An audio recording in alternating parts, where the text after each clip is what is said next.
त्यामुळे जेवढा वेळ तुम्ही मला द्याल तेवढा वेळ मी भाषण किंवा हे जाऊ दे, पण तुमच्याशी गप्पा त्या निमित्ताने एवढ्या सुंदर गावातले सुंदर लोक आणि एवढ्या प्रेमाने आलात. म्हणजे सरदार जाधव पण आलेत, आमची जुनी ओळख आहे. आणि व्यासपीठावर असलेले हे उदय पाटील सर, आमचे माऊली, वारकरी महामंडळ नावाचं एक मंडळ आहे वारकऱ्यांचं, राष्ट्रीय पातळीवरचं मंडळ आहे. आणि सगळ्या देशभर त्याचं काम चाललेलं असतं. म्हणजे काश्मीर पासून कन्याकुमारीपर्यंत बोधले महाराज त्याचे प्रवर्तक आहे. आणि त्यांचे लाडके असलेले हे यशवंत माऊली इथं कोल्हापुरात राहून त्याचं काम करतात. तेही या निमित्ताने इथं आहात.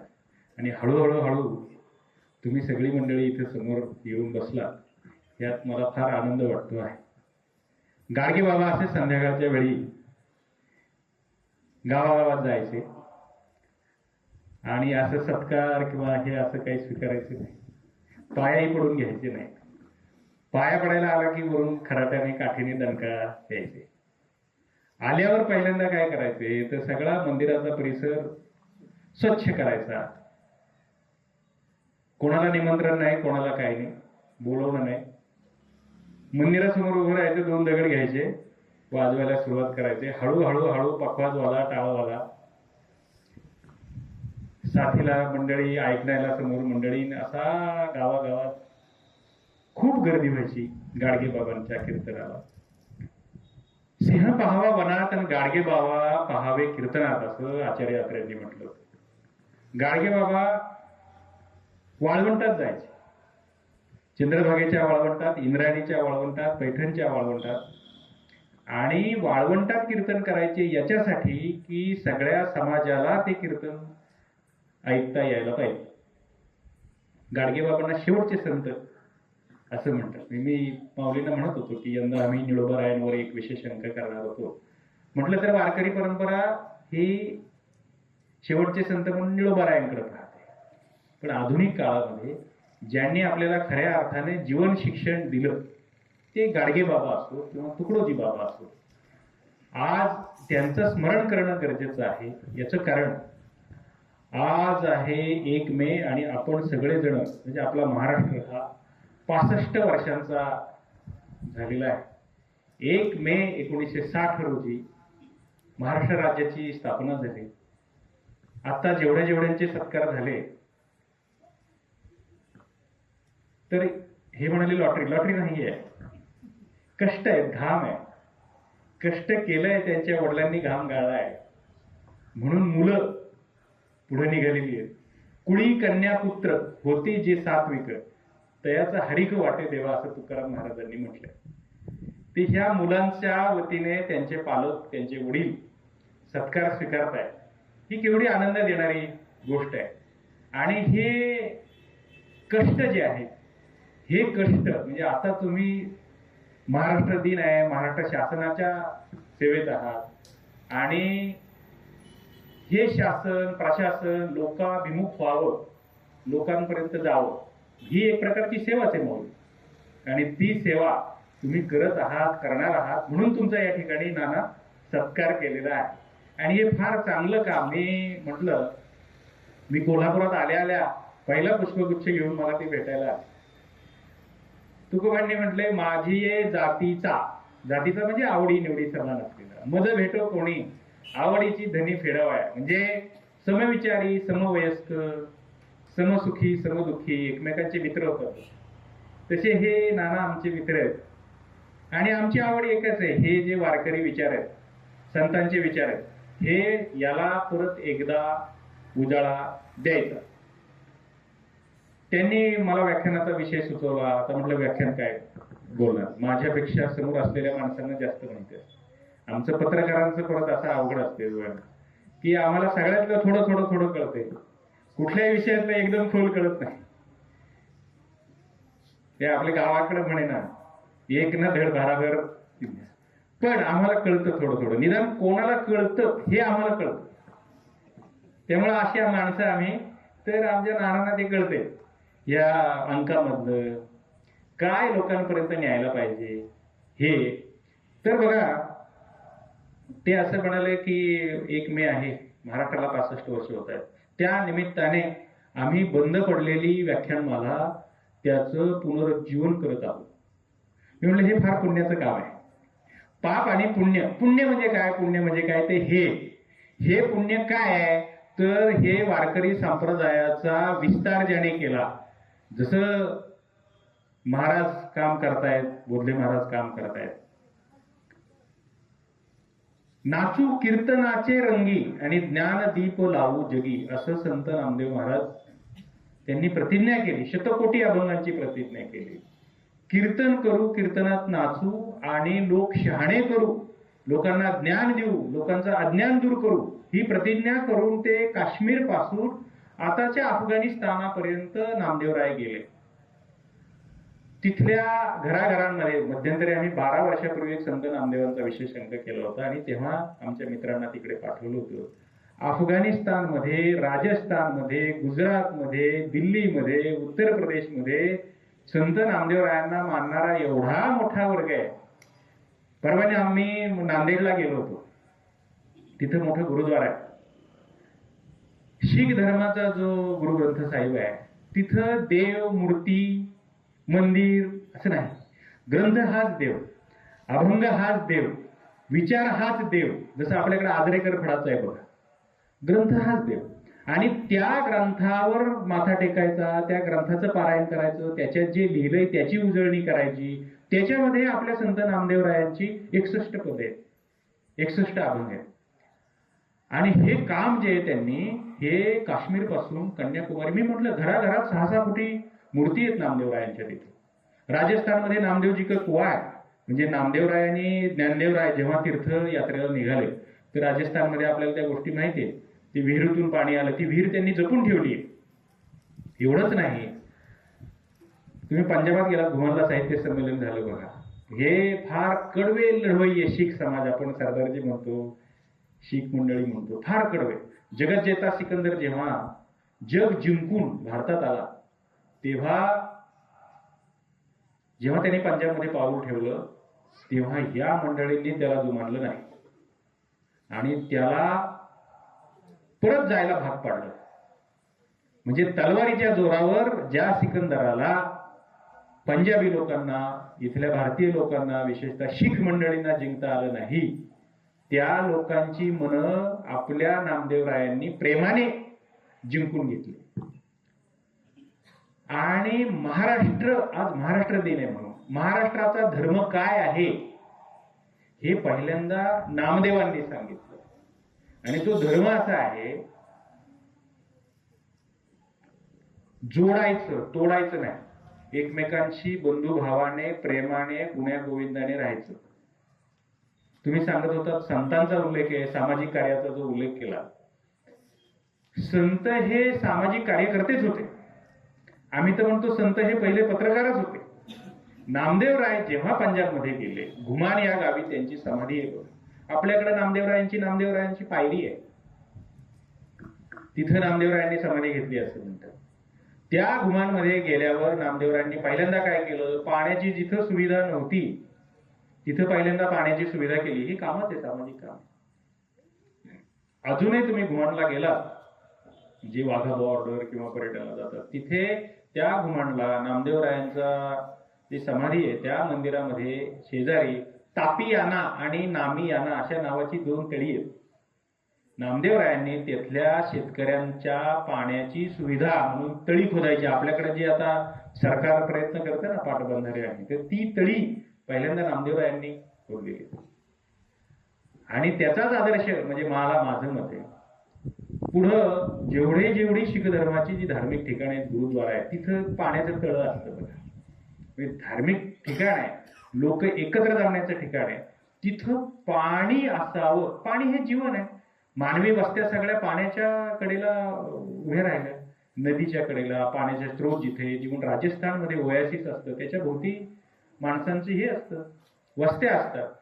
तर हे पाणी माणसांना गरजेचं आहे. पाणी अडवा, पाणी जिरवा. आता ज्या म्हणून सरकारी योजना आहेत, किंवा आमिर खान सुद्धा आता पाण्याच्या चळवळ चालवतात. तर हे नामदेवरायांनी ओळखलं होतं. केवळ धार्मिक, केवळ देवदेव, केवळ काहीतरी कर्मकांड असं स्वरूप नव्हतं, ते होतच, देव साक्षीला होतात, पण देवाच्या साक्षीने ही सामाजिक कामं करायची असा विडा उचललेले असे संत नामदेव आहेत. देहू परिसरात आता मगाशी बोलत होतो, संत तुकाराम महाराजांचा जो उदय झाला, कवी म्हणून जे घडले, तो देवीचा, दुर्गा देवीचा प्रसिद्ध दुष्काळ त्याला कारणीभूत आहे. त्या भागामध्ये अजूनही वारंवार काही वर्षांनी दुष्काळ परत येतो. आता इथं अंबाबाईची कृपा आहे कोल्हापूरवर, मी नेहमी म्हणतो की या भागात दुष्काळ पडत नाही. समृद्धीची माता आहे, तिची कृपा छाया आहे, म्हणून या परिसरात कधी दुष्काळ पडत नाही. करवीर नगरीमध्ये तर कधी पाणी, पाऊस, दुर्भिक्ष असं. पण आपल्या महाराष्ट्रात असा मोठा भूभाग आहे, महाराष्ट्रात काय देशात, की जिथं पावसाचं दुर्भिक्ष, पाणीच नाहीये लोकांना. तुकाराम महाराजांच्या काळात पडला होता तसाच दुष्काळ नामदेवरायांच्या काळात पडला होता. नामदेवरायांनी त्यावेळी मावळात येऊन पाण्याची व्यवस्था केली, तळी खोदली असे उल्लेख आहे. म्हणजे समाजाच्या भल्याचं, समाजाच्या कामाचं, समाजाच्या उपयोगाचं जे काय असेल त्याची सुरुवात 12व्या-13व्या शतकामध्ये संत नामदेवांनी घातली. त्यांना जोडीला संत ज्ञानेश्वर महाराज आणि इतर सगळे संत आहेत. पंढरपूर मधून ही चळवळ सुरू झाली. जसं तुम्ही व्याख्यानमाला जे काही धावपळ करता, लोक हळूहळू येतात, जोडली जातात, हाच प्रकार 13व्या शतकामध्ये संत नामदेवांनी पंढरपुरामध्ये केला. देवळाच्या शेजारीच राहायचे. महाराष्ट्राच्या सगळ्या भागामधून येणारे लोक पंढरपूरला येतात. आणि एक विठोबाच असा आहे की नाही घडविला नाही बैसविला, किंवा बहिणाबाईंनी म्हटलंय ना, कवयित्री बहिणाबाईंनी, सोन्या रुपयात मढला मारवाड्याचा बालाजी, गोरगरिबाचा विठोबा पाना फुलामध्ये राजा. शेतकऱ्याचा देव आहे, कष्टकऱ्याचा देव आहे. कुणी जायचं त्याच्या पायावर डोकं ठेवायचं. देव बघितलं तरी डोळे भरून समाधान पावतं. तिथं जाऊन पायावर डोकं ठेवताच यायला पाहिजे, दर्शन मिळायलाच पाहिजे असं नाही. कळस बघितला, चंद्रभागेचं स्नान जरी झालं तरी देव भेटला. आणि तिथेही नाही भेटला तर तो वाटेत भेटलेला असतोच ना. तुमच्या आमच्या लोकात तो वाटेत भेटलेला असतोच. सासू सुना एकमेकांशी गप्पा मारतात, बायका बायका एकमेकांचं घरचं सुख दुःख देणं घेणं देवाणघेवाण चालते. याच्यातच विठोबा उभा असतो. त्यांच्याच रूपाने एकमेकांशी जी सुख दुःख जी शेअर करतात. जसा विठोबा माणसांची सुख दुःख ऐकत कमरेवर हात ठेवून अनेक वर्ष उभा आहे. या विठुरायाला चालता बोलता केलं ते नामदेव महाराजांनी त्याच्या साक्षीने. का तर हा विठोबा समचरण आहे. म्हणजे समचरणे कटेवर कर ठेवलेला आहे आणि अत्यंत वात्सल्याच्या नजरेने तो सगळ्या भक्तांकडे पाहतोय. त्याच्या समचरणे म्हणजे त्याच्याकडे भेदभाव नाही. हा या जातीचा, तो त्या धर्माचा, तो त्या प्रांताचा, ह्या पद्धतीचं भेदभाव त्या विठोबाकडे नाही. आणि म्हणून तो सगळ्यांचा देव आहे. आता बघा, ह्याचं महाराष्ट्राशी याचा काय संबंध आहे? मी जे महाराष्ट्र धर्म म्हटलो, हा आपला महाराष्ट्र धर्म आहे जो नामदेवांनी सांगितला. हा त्या देवाचा, हा त्या विठ्ठलाचा धर्म आहे. यारे यारे लहान थोर याती भलती नारी नर, असं तुकोबारायांनी म्हटलंय. कुठल्याही जातीचे, कुठल्याही धर्माचे, कुठल्याही समाजातल्या स्तराचे लोकांनी यावं आणि वाळवंटामध्ये फेर धरून नाचावं, गोपाळकाला करावा, एकमेकांच्या तोंडी गोपाळकाल्याचा कवळ म्हणतात तो भरवावा आणि मगच तिथून गोपाळपुऱ्यातनं बाहेर पडावं, असे वारीचा हे पद्धत आहे, परंपरा आहे.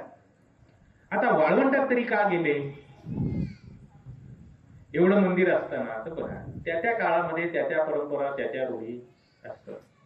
तशा रूढी त्या काळातही होत्या. 12व्या-13व्या शतकात होत्याच का? चोखामेळाचे नावाचे संत ज्या काळात तेव्हा ज्यांना अस्पृश्य मानलं जायचं, ज्या संत चोखामेळा आहे मंगळवेढा गावचे, तिथून काय 10 किलोमीटर असेल पंढरपूर पासून. नामदेवरायांनी त्यांना सोबत घेतलं, त्यांना पोटाशी धरलं, छातीशी धरलं.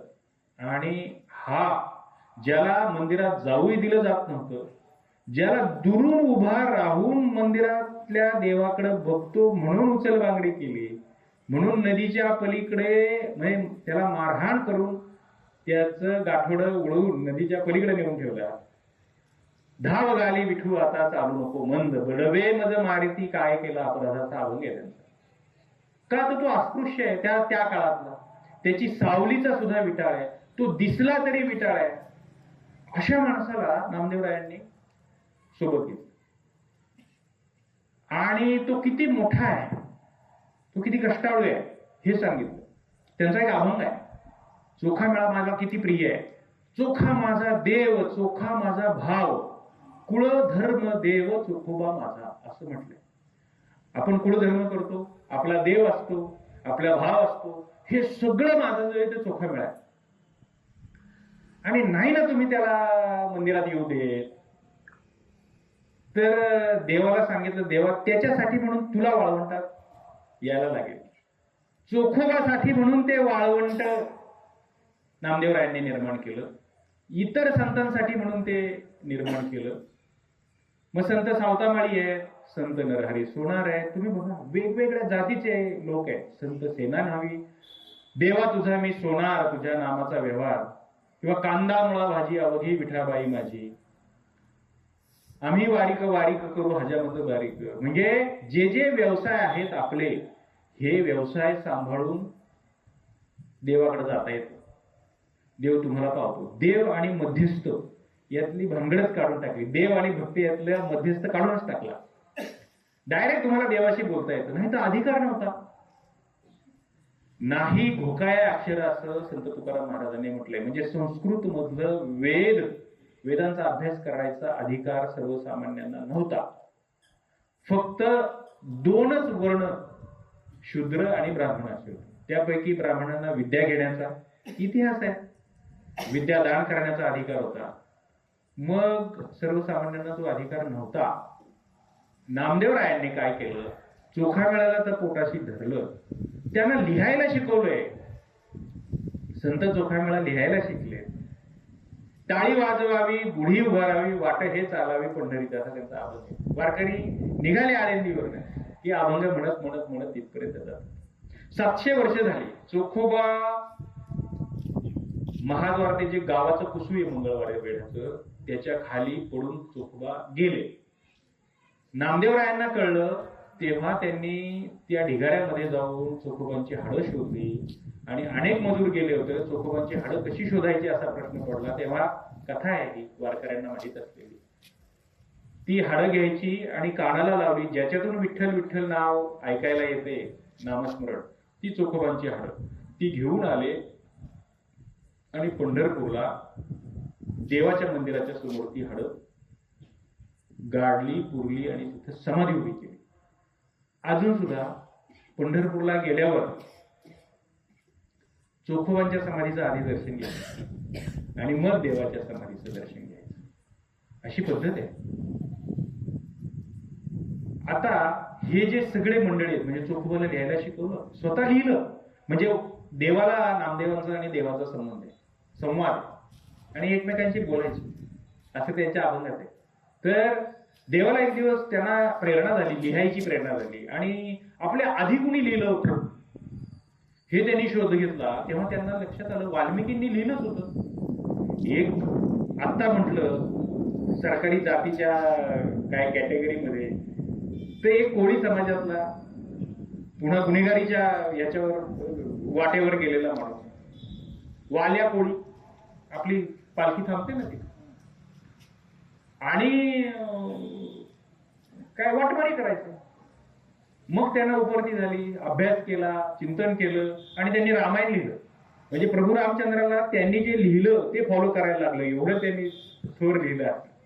तर जर वाल्या कोळी लिहू शकतो, ऋषी होऊ शकतो, तर मी का होऊ शकत नाही, असं म्हणून नामदेवरायांनी शतकोटी अभंगांची प्रतिज्ञा केली. शतकोटी. आता त्या काळातले किती आणि काय, नामदेवरायांचे 2500 अभंग उपलब्ध आहे, तुकोबारायांचे 4000 अभंग उपलब्ध आहे. नामदेवराय स्वतः लिहायला लागले, नुसतं स्वतःपुरतं राहिलं नाही, चोखोबांना सुद्धा लिहायला शिकवलं, त्यांच्या कुटुंबाला लिहायला शिकवलं. सोयराबाई नावाची त्यांची पत्नी होती, ती लिहायला लागली. कर्ममेळा नावाचा त्यांचा मुलगा, तो लिहायला लागला. बंका नावाचा त्यांचा मेव्हणा, तो लिहायला लागला. निर्मळा नावाची त्यांची बहीण, ती लिहायला लागली. इकडं नामदेवांच्या घरी 14 जण स्मरती हरी, म्हणजे 14 माणसं होती, ती सगळी लिहायला लागली. ही लिहिण्याची जी परंपरा आहे, ज्ञानाची जी परंपरा आहे तेव्हा सुरू झालेली आहे हो, ती आताची नाही. म्हणजे युरोपामध्ये जेव्हा काही नव्हतंच लिहिण्याची चळवळ, महिलांना अधिकार देण्याच्या गोष्टीच नव्हत्या, तेव्हा वारकऱ्यांनी 13व्या शतकामध्ये महिलांना अधिकार दिला. नुसता अधिकार दिला नाही, आता ज्या समोर येऊन बसल्यात ना, ह्याचं कारण मुक्ताई, ह्याचं कारण जनाबाई, ह्याचं कारण बहिणाबाई, इथले सखूबाई, त्यांना नुसता अधिकार दिला नाही तर संतपद दिलं. म्हणजे जनाबाईंना, जनाबाई तर अनाथ होत्या. मी महाराष्ट्राविषयी बोलतोय. हा महाराष्ट्र पुरोगामी आहे, हा महाराष्ट्र संतांचा आहे, हा महाराष्ट्र संतांनी घडवलेला आहे असं जेव्हा म्हणतो तेव्हा संतांनी काय घडवलं ते हे घडवलं. अनाथ जनाबाई, जिला कुणीच नाही, वाळवंटात सापडली दामाजी पंतांना. दामाजी पंतांच्या मनात करुणा निर्माण झाली. दामाजी पंत तिला घरी घेऊन आले. कुठल्या जातीची आहे, कुठल्या धर्माची आहे काही माहित नाही. त्यांच्यातला बाप जागा झाला आणि जनाबाईला घेऊन आले. ह्या जनाबाई त्यांच्या घरी स्वतःला दासी म्हणवतात, नामदेवांच्या घरी राहिल्या. आणि या जनाबाईंनी अभंग लिहून ठेवले होते. या जनाबाईंनी कुठल्या कुठल्या जातीचे संत आहे, चोखा मेळा संत भला, तेने देव भुलविला असं लिहून ठेवलंय. नामदेवांच्या पेक्षा एक 5-6 वर्षांनी मोठ्या असाव्यात. नामदेवांना कडेवर घेऊन सांभाळले त्यांनी, असे अभंगामध्ये उल्लेख आहे. तर या जनाबाई लिहू लागल्या. त्यांनी कोण्या कोण्या संतांनी काय काय लिहून ठेवलंय, तो कसा होता, किती थोर होता हे लिहून ठेवले. प्रत्येक संतांविषयी लिहून ठेवलंय. त्याचा लेखक कोण होता हे सुद्धा लिहून ठेवलंय. ही वारकरी चळवळ, ही चळवळ आहे. तुम्ही अण्णांचं नाव घेतलं, ही चळवळ आहे. तो या महाराष्ट्राचा जो पाया आहे, आता जो आपण महाराष्ट्र आपण जे जगतो आहोत, हा पाया या वारकरी संतांनी, ज्ञानोबा तुकोबांनी आणि मधल्या सगळ्या संतांनी तो पाया घातलेला आहे. आणि म्हणून आपण जे जे काय बोलतो, जे जे काय म्हणतो, आपल्यावर जे जे काय संस्कार आहेत, हे वारकरी संतांनी घेतलेले संस्कार आहे. बघा आता सत्कार आले, दुसऱ्याच्या पाया पडायचा आपल्याकडे संस्कार आहे. कुठून आला? पंढरीच्या लोका नाही अभिमान, पाया पडती जन एकमेका. लहान असो मोठा असो एकमेकांच्या पाया पडतात. हे संस्कार आपल्याला यांनी दिले, संतांनी दिले. मला संजय नहार मध्यंतरी सांगत होते, आता साहित्य संमेलन होतं दिल्लीला, तेव्हा आम्ही म्हणे जेव्हा 83ला गेलो होतो पंजाबात, ते काम करतात, ते दहशतवादी हल्ल्यात ठार झालेले मुलं, सरहद नावाची संस्था आहे त्यांची पुण्यात, त्यांना सांभाळतात पुण्यात आणून, पोरक्या झालेल्या पोरांना. त्यामुळे आम्ही गेलो तेव्हा 83 वर्षांची 2 वयोवृद्ध माणसं होती, ज्यांनी आमचे पाय धुतले आणि नंतर ते चरणतीर्थ म्हणे भाषण केलं. हे साहित्य संमेलनाच्या वेळी पण अनुभव आला. मी जे सांगत होतो, जे लढवय्ये शीख आहेत, तुम्ही केवळ महाराष्ट्राचे आहात, नामदेवरायांच्या तुकोबारायांच्या भूमीतले आहात म्हणून त्यांचं दर्शन घ्यायचं. का तर त्यांनी एवढं थोर काम आमच्यासाठी केलंय. आम्ही जेव्हा रिपोर्टर पाठवला होता तेव्हा त्यांनी विचारलं, नामदेवरायांचं काम काय पंजाबात, असं काय केलंय त्यांनी? तर तेव्हा ते भाताचं राब जाळायचं काम चालू होतं, मशागत चालली होती. म्हटले नामदेवरायांनी हेच काम केलं, जे आम्ही आता मशागत करतोय ना, ती आमच्या मनांची मशागत नामदेवरायांनी केली म्हणून आम्ही पुढे घडलो.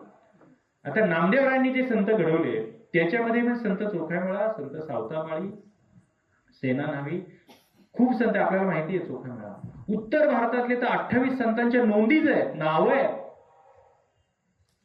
कान्होपात्रा पण आहे, वेश्येची मुलगी आहे.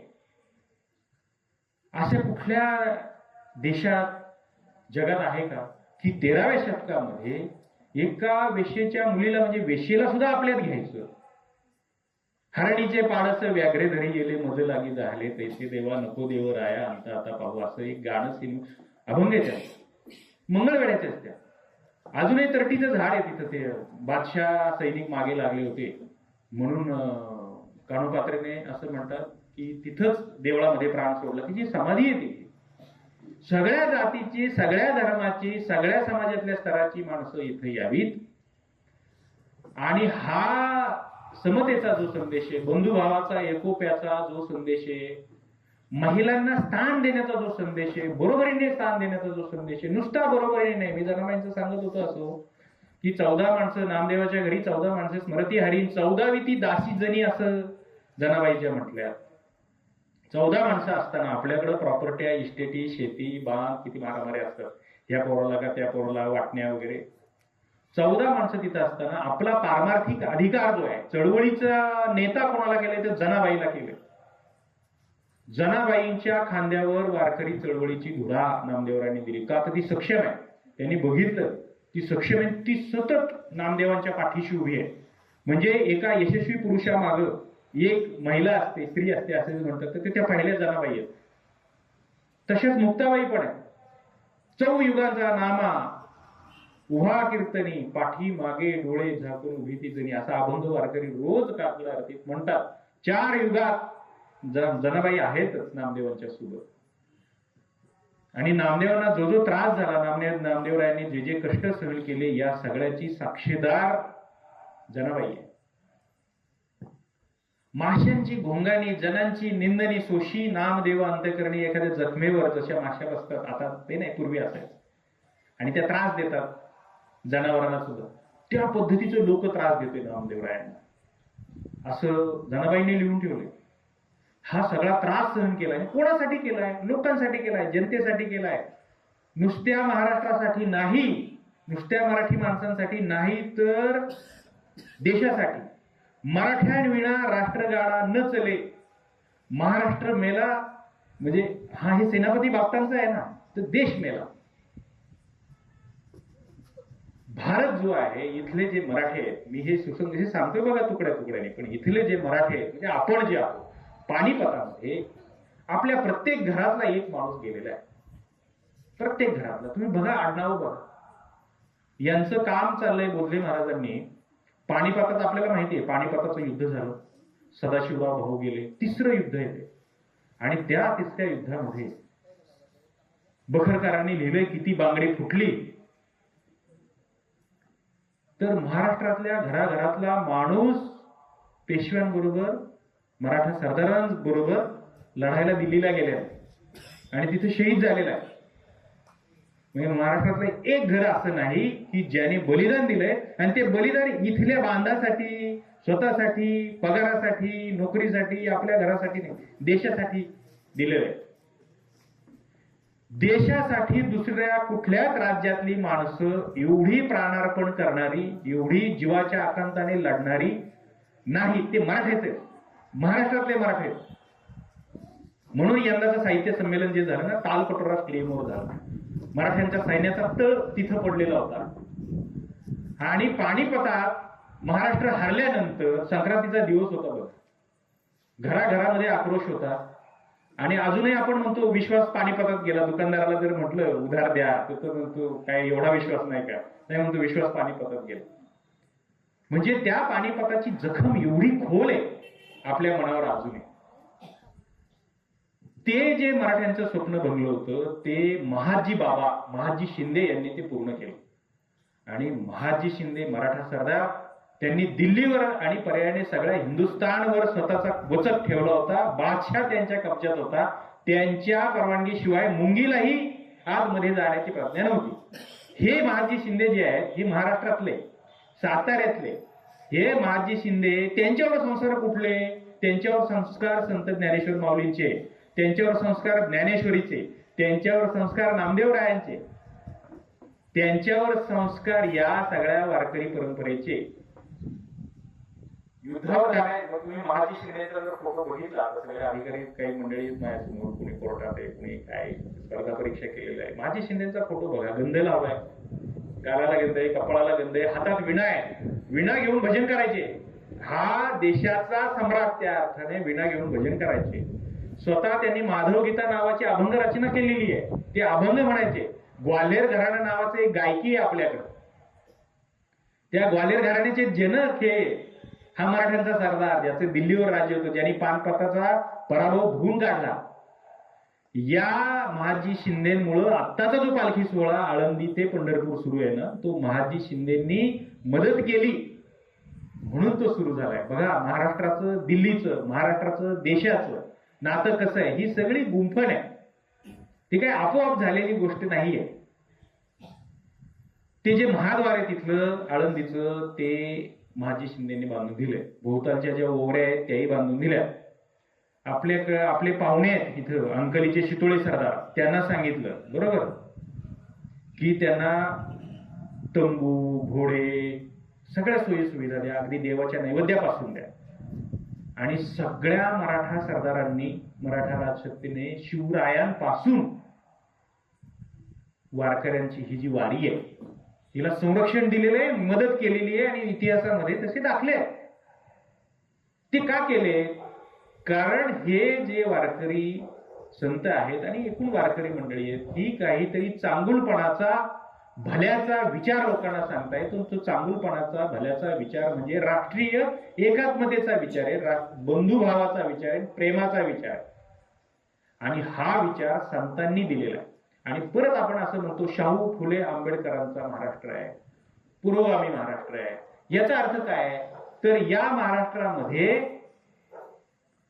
अन्याय, अत्याचार, भेदाभेद केला जातो. या महाराष्ट्रामध्ये महिलांना बरोबरीचं स्थान, आदराचं स्थान दिलं जातं. हे सुरू कुठून झालं? तर हे वारकऱ्यांपासून झालं. याचं केंद्र म्हणजे देहू, आळंदी, पंढरपूर, पैठण. म्हणून जसं पंढरपूरला जातात तसं या संतांच्या गावाला सुद्धा उलट वाऱ्या आहेत. कार्तिकीची वारी ही आळंदीची वारी आहे, माऊलींची. षष्टीची वारी ही नाथबाबांची वारी आहे, पैठणची. बीजेची वारी आहे, तुकोबारायांची वारी आहे. या संतांनी हा आपल्याला विचार दिला, म्हणून हा महाराष्ट्र अजून एक संघ आहे. आपण गुजरात आणि महाराष्ट्राच्या बातम्या वाचतो. इकडचा प्रकल्प तिकडे गेला, तिकडचा प्रकल्प इकडे आला. येत नाही, आपलेच प्रकल्प तिकडे जातात, अशा बातम्या. आम्ही पत्रकार असल्यामुळे या बातम्या आम्हाला करायला लागतात, द्यायला. गुजरात आणि महाराष्ट्राचं आता हा एक मे आहे म्हणून द्वैभाषिक राष्ट्र होतं, द्वैभाषिक राष्ट्र. आणि मुंबई ही गुजरातमध्ये जावी ह्याच्यासाठी केंद्राचं त्या पद्धतीचं हालचाली होत्या, प्लॅन होता. कारण मुंबई ही महाराष्ट्राची राजधानी. आता एवढं तर आपल्याला माहिती आहे की आर्थिक राजधानी, पैसा आहे तिथे. एकट्या गुजरातमध्ये नसेल, सगळ्यात सर्वाधिक पैसा जो जातो, आपला महसूल जो जातो देशातून, तो मुंबईतून जातो. मग साहजिक आहे त्याच्यावर डोळा असणारच. हा महाराष्ट्र मुंबईचा आहे. जशी गरुडाला नख, जशी वाघाला नख, गरुडाला पख, तशी ही मुंबई महाराष्ट्राला, असं शाहीर आमरक्षकांनी म्हटलंय. संयुक्त महाराष्ट्राच्या चळवळीत त्रिशूळ होतं शाहिरांचं, ज्यांच्या शाहिरी वाण्याने, बाण्याने, डफाने, तुणतुण्याने संयुक्त महाराष्ट्राची चळवळ गाजवली. त्यातले एक शाहीर द ना गव्हाणकर इथल्या आग्र्याचे आहेत. आपल्याला माहितही नसतं. त्यांच्यामुळं, शाहीर अमरशेखांमुळं आणि शाहीर अण्णाभाऊ साठ्यांमुळं संयुक्त महाराष्ट्राची चळवळ उभी राहिली. आणि ही मुंबई महाराष्ट्राची आहे, मुंबई आमची आहे, मुंबई मराठी माणसांची आहे, अशी मोठी चळवळ झाली. 1960ला त्याला यश आलं, ते मी सांगतो. पण आमची विचारधारा काय, आमचा महाराष्ट्र धर्म काय? तर आमचा महाराष्ट्र हा दुसऱ्याला मदत करणार, आमचा महाराष्ट्र हा देशासाठी लढणार आहे. आमचा मराठी माणूस हा स्वतःचा जीव दुसऱ्यासाठी संकटात घालणार आहे. याचा संदेश वारंवार मराठी माणसांनी दिलेला आहे. मग अगदी अलीकडच्या काळात चीन युद्धामध्ये हिमालयाच्या मदतीला सह्याद्री धावून गेला, कराडचे आपले यशवंतराव चव्हाण. ती म्हण आहे ना, अजूनही जेव्हा जेव्हा देशाला मदत लागते तेव्हा तेव्हा आम्ही जायला तयार आहे. जसं हे पॅरा कमांडो मध्ये, मिलिटरीमध्ये, पोलीसमध्ये लोक जातात, त्या पद्धतीचं हे पहिल्यापासून आहे. बघा, गुजरातचं मी सांगत होतो, गुजरात मधून चक्रधर स्वामी हे गुजरातचे बरोच, ते तिथून महाराष्ट्रात आले. महाराष्ट्रात येऊन पैठणला आले वगैरे, हे सगळं आपल्याला कथा माहिती आहे. चक्रधर स्वामींनी आपल्या शिष्यांना सांगितलं की महाराष्ट्री वसावे, महाराष्ट्री राहावे. महाराष्ट्राची पहिली व्याख्यान, पहिल्या भौगोलिक सीमा या चक्रधर स्वामींनी आखून दिली आहे. कोकणापासून विदर्भ, मराठवाडा ही सगळी जी सीमा आहे त्या चक्रधरांनी पहिल्यांदा सांगितल्या. चक्रधर स्वामींनी सांगितलं आपल्या शिष्यांना, दुसऱ्या कुठल्याही राज्यात जाऊ नका, महाराष्ट्रात जा, महाराष्ट्रात राहा. जे काही ज्ञानदान करायचंय, जो काय अभ्यास करायचा आहे, जे काय तुम्हाला करायचंय ते महाराष्ट्रात करा. का? तर त्यांनी असं सांगितलं, महाराष्ट्र ही सात्विक भूमी, इथले लोक सात्विक आहेत. कपाळाला भुक्या असला की समजायचा सात्विक माणूस आहे, दुसऱ्याचं वाईट करत नाही. महाराष्ट्राचे लोक, ते म्हणाले नुसते लोकच नाही तर इथला वारा सात्विक आहे, इथलं पाणी सात्विक आहे, इथले दगड धोंडे माती पण सात्विक आहे, अत्याचार करत नाही. अत्याचार करत असला तर त्याला करू देत नाही. म्हणून इथं जर तुम्ही राहिला तर तुमचं जी ज्ञान आहे, तुमची जी साधना आहे, तुमचा जो अभ्यास आहे तो फळाला येईल. म्हणून चक्रधारी स्वामींनी इथं शिष्यांना राहायला सांगितलं. आणि मग त्यांचे लीळा वगैरे आपल्याला ते सगळं माहिती आहे. त्याच्यानंतरचा काळ आहे हा संत चळवळीचा, नामदेवरायांचा, ज्ञानदेवांचा. आता मी तुम्हाला सांगितलं महिलांना पुरोगामी महाराष्ट्र म्हणजे काय, महाराष्ट्राचा विचार काय, तर दुसऱ्याच्या मदतीला धावून जाणं जे चक्रधर स्वामींनी ओळखलं होतं. महिलांना अधिकार देणं, जनाबाईंचं मी सांगितलं. दासी होती त्या काळात, तर अजून काहीतरी वेगळ्या गोष्टी असणार. त्या काळात सुद्धा जनाबाईला अधिकार देणं. जनाबाई या आपलं जशी तुमची अकॅडमी आहे, जशा वारकरी दिंड्या आहेत, वारकऱ्यांचे फड असतात. फड तुम्हाला काही लोकांना माहित असतील. मोठ्या दिंड्यांचा समूह, त्यांची एक केंद्रीय संस्था असते पंढरपुरात, आळंदीत असते. त्याचं प्रमुख, आता महिलेला सरपंच करायचं हे आता आपला अलीकडे मानसिकता झाली, अजून नवराच कारभार बघते, पण महिलांना अधिकारही द्यायचे आणि ते प्रत्यक्ष त्याची अंमलबजावणी करायची, हे वारकरी संतांनी केलं. नामदेव कीर्तन करी पुढे देव नाचे पांडुरंग. आणि जनाबाई बोलतात ज्ञानदेवांना, बोला अभंग. असा अभंग बोलण्याचा अधिकार फडावर हा त्या फडप्रमुखाला असतो. आणि याचा अर्थ जनाबाई फडप्रमुख होत्या. रकट्याची लंगोटी, सुंभाचा करदोटा, नामा वाळवंट कीर्तन करी, असं वर्णन केलंय नामदेवाचं. आणि नामदेवराव एवढे गोड गायचे की त्याच्यामुळे त्यांच्या भोवती लोक येत असतील ना. पंजाबापर्यंत, अफगाणिस्तानपर्यंत गेले. तुझी धुमाळी आहे, हा जो भजनी ठेका आहे, ही जी विणा आहे, हा जो अभंग छंद आहे, याच्या गवळणी आहे, ही सगळी नामदेवरायांची देण आहे. आणि म्हणून तीच परंपरा पुढे तुकोबारायांनी आणली. नामदेवे केले स्वप्ना माझी जागे, सोये पांडुरंगे येऊन या, असा अभंग आहे त्यांचा. एवढ्या वर्षांनी नामदेवराय स्वप्नात गेले तुकोबारायांच्या. उठ, काय करतोय, माझं लिहायचं काम केलंय, सांगितलेले शतकोटी अभंगाची प्रतिज्ञा केली होती, ती अपुरी राहिली, ती तुला करायला लागेल. वावगे निमित्त बोलू नको, काहीतरी कारण सांगू नकोस, देव साक्षीला आहे. तुला माझ्यावर विश्वास नसेल तर सोबत त्याला आणलाय. देवाने सांगितलं, हो याची प्रतिज्ञा राहिली, ती तू पूर्ण कर. मग ती प्रतिज्ञा काय होती? शतकोटी अभंगाची. अभंग पूर्ण करणं म्हणजे काय? उजळावया आलो वाटा, खरा खोटा निवाडा, आम्ही वैकुंठवासी आलो याची कारण अशी, म्हणजे लोकांच्या मनातली जाळ्या जळमट अज्ञान दूर करण्यासाठी, अंधश्रद्धा दूर करण्यासाठी आम्ही आलेलो आहोत.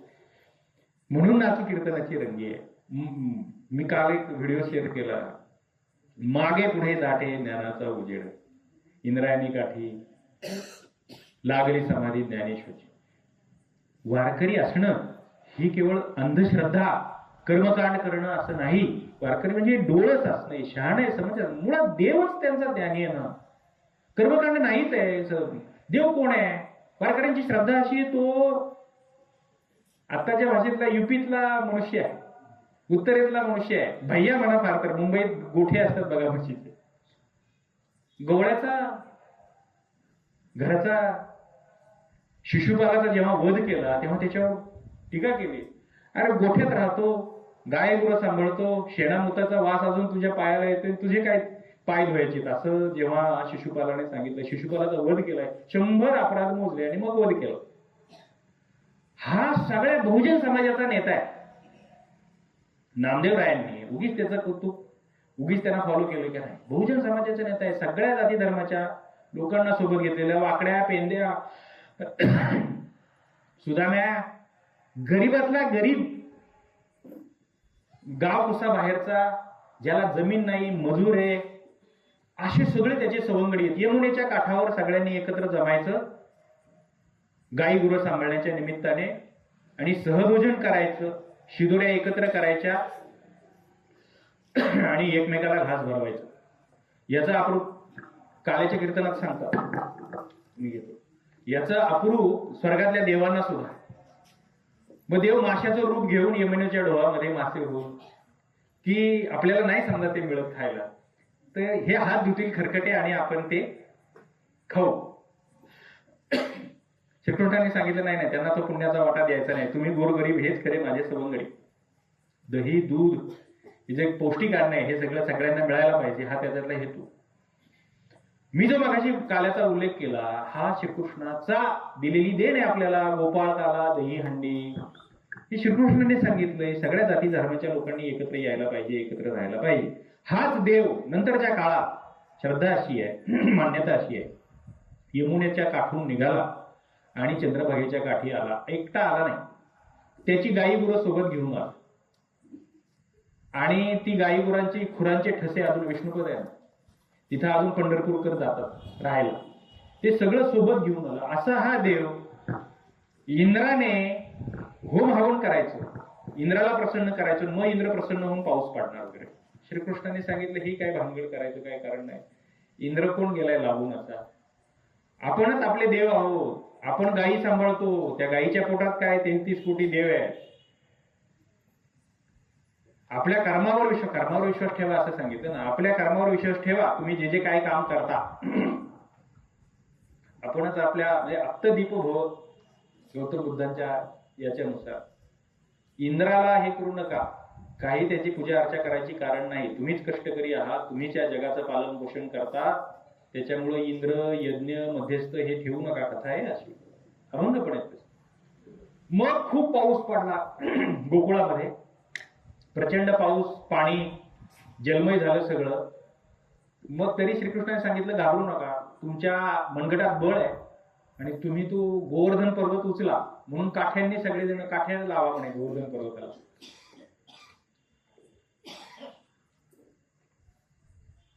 कथा अशी आहे की काठ्या त्या लावल्या पण पर्वत उचलला जाईना.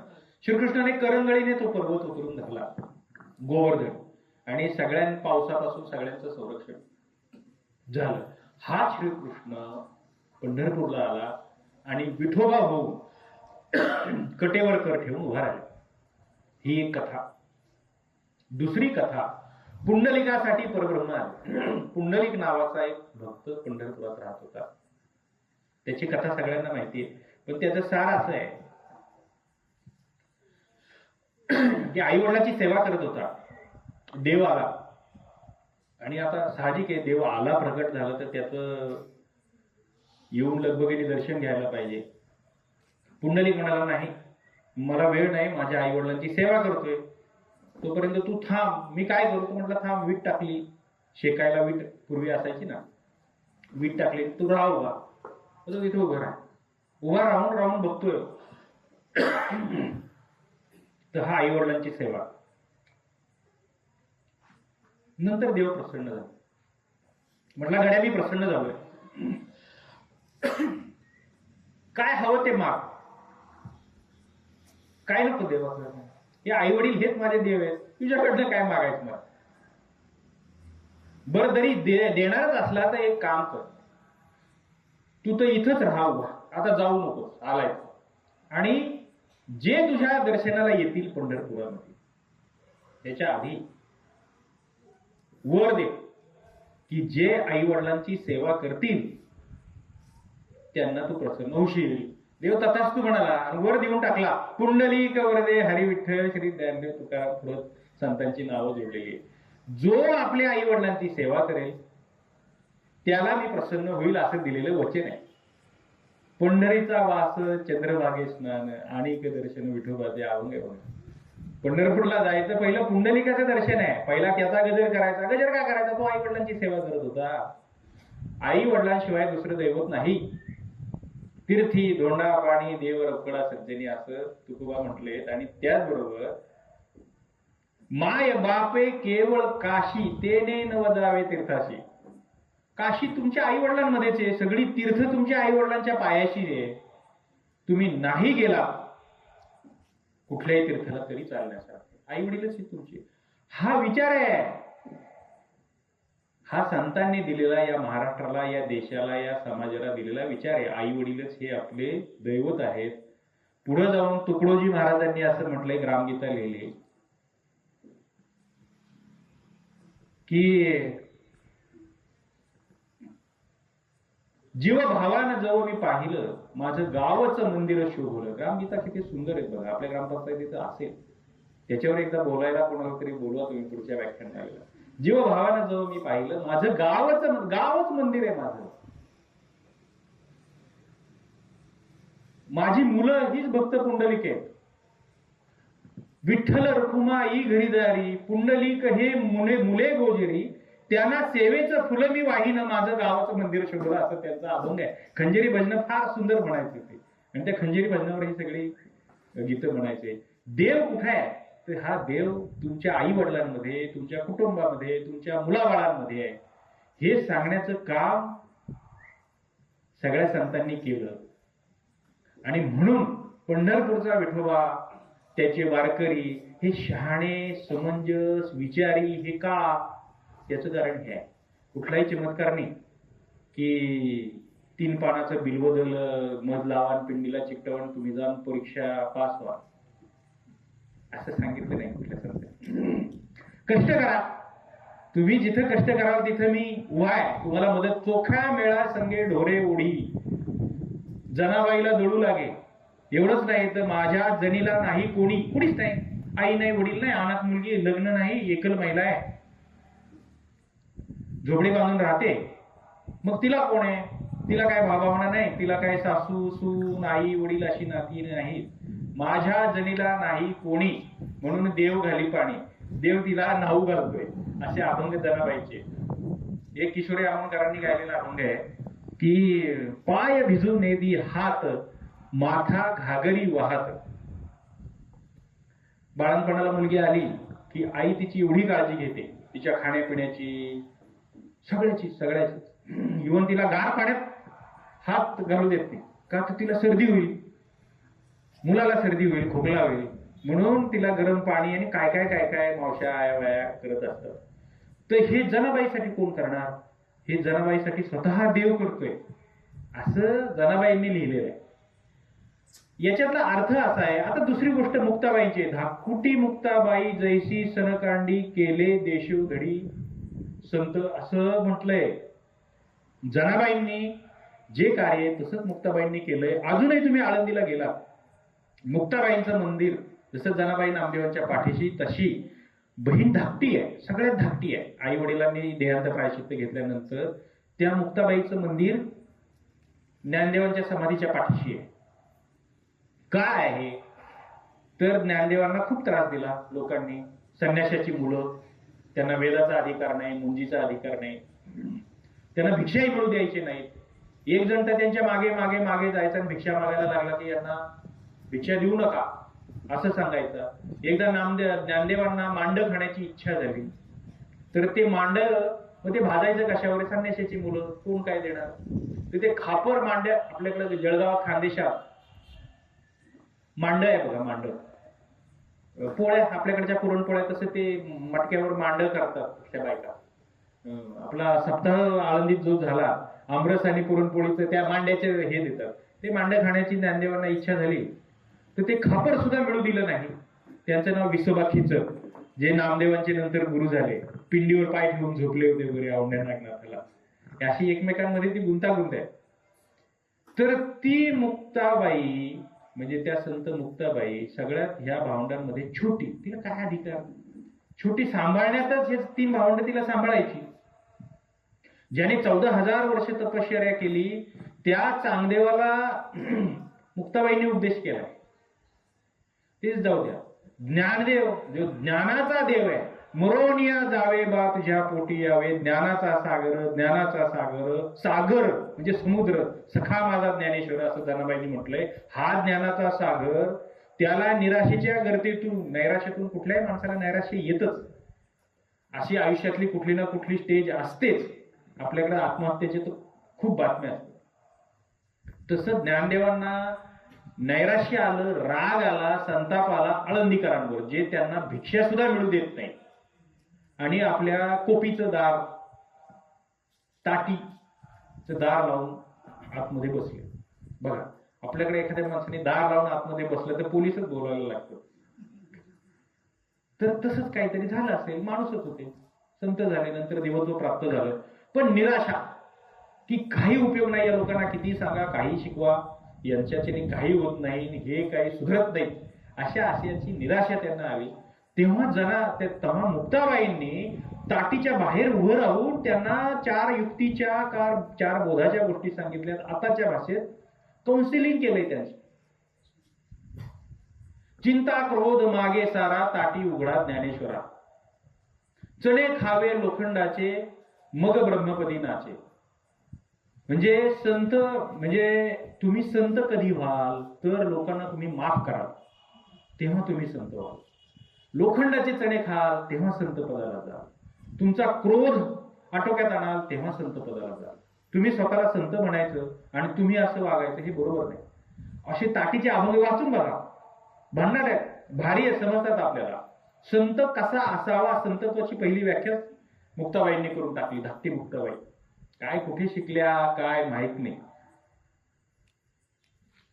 त्या नैराश्यातून ज्ञानदेवांना, कोपीतून ज्ञानदेव बाहेर आले, झोपडीतून बाहेर आले, ताटी उघडली आणि मग ते विश्वाची माऊली झाले. विश्वाचे आता माझे मनी प्रगटले, जे खळांची व्यंकटी सांडो वगैरे हे नंतरच आहे. त्याच्या मागे ह्या मुक्ताबाई आहेत, ही सनकांडी मुक्ताबाई आहे. महिलांना किती अधिकार द्यावेत याचं उत्तम उदाहरण म्हणजे अमेरिकेमध्ये, फार नंतर ब्रिटनमध्ये महिलांना मतदानाच्या अधिकाराची हे सुरू झाली. अजून सुद्धा आपल्याकडं, मी जसं तुम्हाला सरपंचाचा उल्लेख केला, 50% आरक्षण, 30% आरक्षण, 100% आरक्षण सरकारने देऊन टाकलं महिलांना आधीच. हा वारकरी विचार, हा या महाराष्ट्राने देशाला दिला. तो विचार म्हणजे तो धर्म आहे, तो माणुसकी धर्म आहे, तो मानवतेचा धर्म आहे, तो प्रेमाचा धर्म आहे.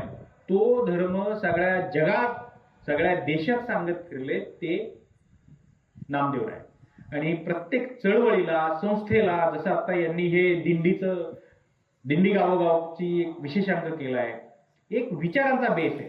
आपण ग्रंथ काय तयार करतो, पुस्तक काय तयार करतो, लिहितो का, तर एक विचारांचा बेस असतो. कुठल्याही धर्माला, पंथाला, संस्थेला एक पाया असावा, एक वैचारिक पाया असावा, याच्यासाठी एक ग्रंथ असतो. आणि तो वैचारिक पाया हा ज्ञानदेवांनी दिला. ज्ञानेश्वरी लिहू, ज्ञानदेवे रचिला पाया, असं बहिणाबाईंचा अभंग आहे. तो पाया रचला म्हणजे काय केलं, भगवद्गीता ही मराठीत आणली. बंडच आहे, त्या अर्थाने बंड आहे ते.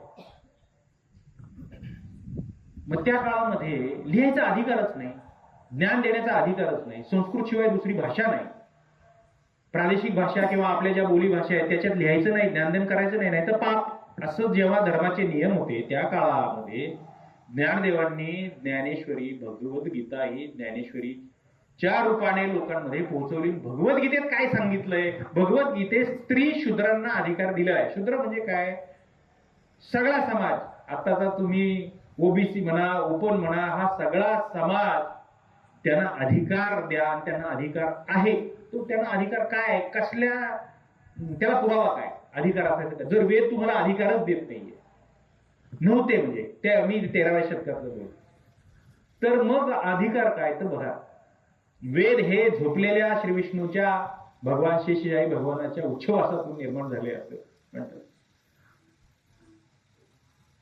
मग तो भगवान विष्णू आणि श्रीकृष्ण आणि पांडुरंग, विठोबा, माऊली एकच आहेत, हे तर सगळेजण मानतात. विष्णूचाच अवतार आहे. मग ते जर झोपलेल्या देवाच्या उच्छवासातून जर वेद निर्माण झाले, ज्ञानाचं जे भांडार आहे ते, मग आमच्या देवाने, श्रीकृष्णाने तर जागेपणी, म्हणजे पानिपताचा जो उल्लेख केला आपण, तिथं जागेपणी सांगितलंय. लक्षावधी सैन्य समोर असताना आणि अर्जुन संभ्रमात होता की मी आता कसा काय लढू, मामा, भाचे, भाऊ सगळे समोर दिसत आहेत, मी कसं काय लढायचं वगैरे. तेव्हा त्याला जी भगवद्गीता सांगितली, त्या भगवद्गीतेमध्ये कर्माला प्राधान्य तर दिलंच आहे, कर्म करत राहा, फळाची अपेक्षा धरू नको, ते तुझं कर्तव्यच आहे. प्रत्येक आलेल्या जीवाचं कर्तव्य की आपलं आपलं आपलं काम, काही करा काम मुखी म्हणा राम राम, असा अभंग आहे. तुम्ही जे काम करताय ते काम हाच तुमचा देव आहे, हे सांगण्याचं काम हे संतांनी केलं. आणि ज्ञानेश्वरीत, भगवद्गीतेत पुन्हा स्त्रियांना आणि शूद्रांना, म्हणजे ज्यांना अधिकार नाहीत अशांना अधिकार दिलाय. का, तो देवानेच दिलाय ना, जागेपणी असताना दिलाय. जागेपणी ती भगवद्गीता सांगितली, म्हणून ती ज्ञानेश्वरीत आणली. मग त्याचा बेस जो आहे तो बेस ही ज्ञानेश्वरी. गीता भागवत करीती श्रवण अखंड कीर्तन विठोबाचे. प्रस्थानत्रयी मानतात वारकऱ्यांमध्ये. एक ज्ञानेश्वरी ज्ञानदेवांनी लिहिली, दुसरी तुकोबांचा गाथा आणि तिसरं भागवत. व्यासांनी सगळं ज्ञानाचं काय जग काय उच्चिष्ट उष्ट केलं असं ते म्हणतात. सगळ्या प्रकारचं ज्ञान त्यांनी लिहून काढलं. तर हे जे ज्ञान आहे ना, हे ज्ञान ज्ञानेश्वरीत आणलं. त्याचीच पुढची आवृत्ती म्हणजे भागवत आहे.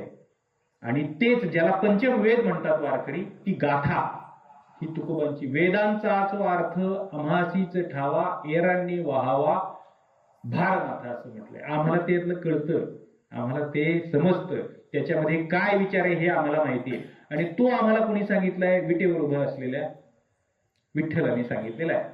आणि तोच विचार घेऊन आम्ही पुढे जाऊ हे नामदेवांनी सांगितलं. नाचू कीर्तनाचे रंगी. मग आता हा जो सगळा भाग आहे, आपण महाराष्ट्राचं, तुम्ही मला म्हणाल की हे महाराष्ट्राचं सांगायला पाहिजे. हाच विचार घेऊन नामदेवराय जातात. हाच विचार घेऊन सगळी मराठी माणसं पानिपतात जातात आणि या राष्ट्राचं रक्षण करायला पाहिजे, या राष्ट्राचं आपण संरक्षण करायला पाहिजे. ही भावना, ही उपजत भावना आहे. दुसऱ्यासाठी जीव देण्याची भावना. आपल्याकडे बघा, शहीदांचे आम्ही पानिकला बातम्या लावतो. दुसऱ्यासाठी लढण्याची, देशासाठी लढण्याची भावना आहे. ही मुळात या रक्तात, मराठी माणसाच्या रक्तात आहे. सगळ्यांना समान लेखण्याचं, सोबत घेण्याचं. म्हणजे आता ह्या प्रभाकर पाटलांना नाना म्हणता तुम्ही, त्यांना काय प्रेरणा झाली? बरं चाललं असेल घरचं, शेती पेरणी काय ते बघून. पण हे व्याख्यान मला परत सुरू करू, कोणाला तरी बोलणाऱ्या माणसांना आणू, 4 ज्ञानाच्या गोष्टी सांगू, 4 बंधुभावाच्या गोष्टी सांगू. हे काय? ही मूळ मराठी माणसाची प्रेरणा आहे. हे मराठी माणसाच्या काय म्हणतात रक्तात आहे की समाजकार्य काहीतरी करायला पाहिजे, आपण हे केलं पाहिजे, दुसरा कोणी करू नको. आणि हे जे ना, म्हणून ते पानिपतामध्ये रोड मराठा आहे, तसं तिकडे बलुची मराठा पण आहे. तिकडे पण विठ्ठलाची मंदिर आहे, तिकडे पण सप्ताह वगैरे होतात. महाराजांनी तिथे सप्ताह केला पानिपतामध्ये. तो याच्यासाठी की हा महाराष्ट्र धर्म जो आहे तो जागवण्यासाठी केलेला हा सगळा जागर आहे, हा सगळा गजर आहे. ज्ञानोबा ते तुकोबा असं जे त्यांनी मला विषय दिला ना, ज्ञानदेवे रचिला पाया, तुका झालाशे कळसन, मध्ये सगळे संत आहेत. ज्ञानोबा तुकाराम, ज्ञानोबा तुकाराम, ज्ञानबा तुकाराम असं भजन म्हणत म्हणत पंढरपूरला जातात. उगीच वेळ लागला म्हणून करत नाही. या 2 संतांच्या मध्ये विनोबा भावांनी असं म्हटलं होतं की हा मध्यम पदलोपी समास आहे. म्हणजे ह्या 2 संतांची नावं घेतली की बाकी मध्ये सगळे संत आले. मध्ये रचना आहे ना ती. ज्ञानबा तुकाराम म्हटलं की मध्ये सेना नावे आले, सावतामाळी आले, चोखामेळा आले, सोयराबाई आल्या, बंका आला, सगळे आले. म्हणून ज्ञानबा तुकाराम, ज्ञानबा तुकाराम, ज्ञानबा तुकारामचा गजर करायचा. हा गजर म्हणजे महाराष्ट्राच्या ऐक्याचा, बंधुभावाचा, प्रेमाचा गजर आहे. गोपाळकाला हा जो सण आहे, दहीहंडी आपण ज्याला म्हणतो, ही छोटी छोटी छोटी प्रतीक आहे की वारीत चालत जायचं, काया वाचा म्हणे तप होतं म्हणतात. ती उगीच जात नाही. मला देवकर फडाचे माऊली सांगत होते की म्हटले जसे बॉर्डरवर सैनिक असतात, पोलीस असतात, ते तिथे असतात म्हणून आपला देश संरक्षण आहे, संरक्षित आहे. आपण बिनधास्त झोपतो, इथे राहतो. तसे वारकरी आहे. संतांचा विचार म्हणत म्हणत म्हणत म्हणत त्याला उजाळा देत देत देत ते जातात. त्या अर्थाने ते सैनिक आहे. जर तो विचार ढिला पडला, जर आपला ज्ञानोबा तुकोबांचा हात सुटला तर प्रॉब्लेम आहे पुढे. तर मग अन्याय, अत्याचार आहे, ध्रुवीकरण आहे, हा या जातीचा तो त्या जातीचा, हे सुरू आहे. म्हणून ते होऊ नये याच्यासाठी हा ज्ञानोबा तुकारामचा गजर आहे. आणि बघा, आता तुम्ही म्हणाल की मग ह्याचा आधुनिक काळाशी काय संबंध आहे? काही इतिहासकारांनी असं म्हटलं, अरे टाळ कुठे, शेताशिवारात काम करायचं सोडून, सीझन असतो, जमिनीला वापसा असतो, या सगळ्या गोष्टी हे सोडून, कामधाम सोडून पंढरपूरला जातात. यांनी महाराष्ट्र दुबळा केला असं काही इतिहासकारांनी म्हटलं, विचारवंतांनी म्हटलं. आता तसं जर असतं तर बघा, मी म्हटलं कुठलाही माणूस आपोआप घडत नाही. आता ज्यांची मुलं पॅरा कमांडो झालं, कोण पोलिसात गेलो, कोण काय, आपोआप झाले. काही जादू झाली, चुटकी वाजली आणि ती गेले? नाही. मधला एक काळ आहे ना, तो कुणीतरी घडवलाय ना, त्याच्यावर कुणीतरी काहीतरी संस्कार केले. तर आमची आई म्हणायची, लोकांचं सोनं पडलं तर आपल्याला नको, मातीत पडलेलं. तुकोबारायांनी हे शिवरायांना सांगितलं, नजराना पाठवला, म्हटले आम्हाला सोनं आणि माती सारखीच आहे, समान हे चित्ती, तुम्ही तुमचं घेऊन जा, तुमच्या स्वराज्यासाठी आपल्या कामी येईल. तर ह्याचा आणि संतांचा आणि आजच्या समाजाचा स्वराज्याचा संबंध काय, असं मांडलं काही लोकांनी. त्याला न्यायमूर्ती महादेव गोविंद रानडे यांनी त्याला छेद दिला. ते लिहिलं, अरे म्हणजे नाही, हे जे शिवरायांचं स्वराज्य निर्माण झालं हे आपोआप झालं नाही. जशी नामदेवरायांनी मशागत केली तशी या संतांनी इथली वैचारिक मशागत केली. त्याला आलेलं फळ म्हणजे छत्रपती शिवराय आहे, आपोआप झालेलं नाहीये. पाईकाचे अभंग लिहिले तुकाराम महाराजांनी. सैनिक किती धन्याशी किंवा राज्याशी देशाशी प्रामाणिक असावा असं सांगणारे अभंग गाथ्यामध्ये आहेत. हे मावळे जे आहेत ना, मावळातले छत्रपती शिवरायांना आपण सगळ्यांनी जी साथ दिली, ही तुकोबांनी सांगितली, या तुमच्या राजाला साथ द्या. तुम्हाला जर स्वराज्य उभं करायचं असेल, हा भला माणूस आहे, याला तुम्ही साथ द्या. हेच आंबेडकरांच्या बाबतीत गाडीबाबांनी सांगितलं होतं, हा तुमच्यातला शहाणा माणूस आहे. कर्मवीर भाऊरावांच्या बाबत सांगितलं होतं, अरे यांना तुम्ही मदत करा, साथ द्या, त्यांच्या मागे मागे जा, तुमच्यातला तो शहाणा माणूस आहे, तुम्हाला ज्ञानाचा आणि प्रगतीचा मार्ग दाखवतोय, 4 बुकं शिकाल तर कुठेतरी क्लार्क व्हाल, अधिकारी व्हाल, हे गाडगेबाबांनी सांगितले. आपल्या धर्मशाळा सुद्धा त्यांनी बाबासाहेब आंबेडकरांना दिली, ती पंढरपूरची धर्मशाळा. कर्मवीर भाऊराव पाटलांच्या शाळेचं काम आणलं होतं तर खडसावले मुख्यमंत्र्यांना, तुम्ही का त्या आमच्या अण्णांचं काम ठेवलेलं, तुम्ही त्याचे ते शाळेचं अनुदान बंद केलंय, अनवाणी फिरते ते आणि शेतकऱ्यांच्या मुलांना शाळा शिकवते. हे संतांचा हा विचार आहे. आणि हा जो विचार आहे ना, हा विचार चिरंतन आहे दुसऱ्यासाठी. मग मी सांगत होतो, ही टाळकुटे आहेत काय, जसं त्या माऊलींनी मला सांगितलं, नाही, हे कुणीतरी करायला पाहिजे ना, या विचारांना कुणीतरी उजाळा द्यायला पाहिजे. म्हणून सारखं ज्ञानबा तुकाराम म्हणायला पाहिजे ना, दरवर्षी करायला पाहिजे, तर हे सगळं जागेवर राहील.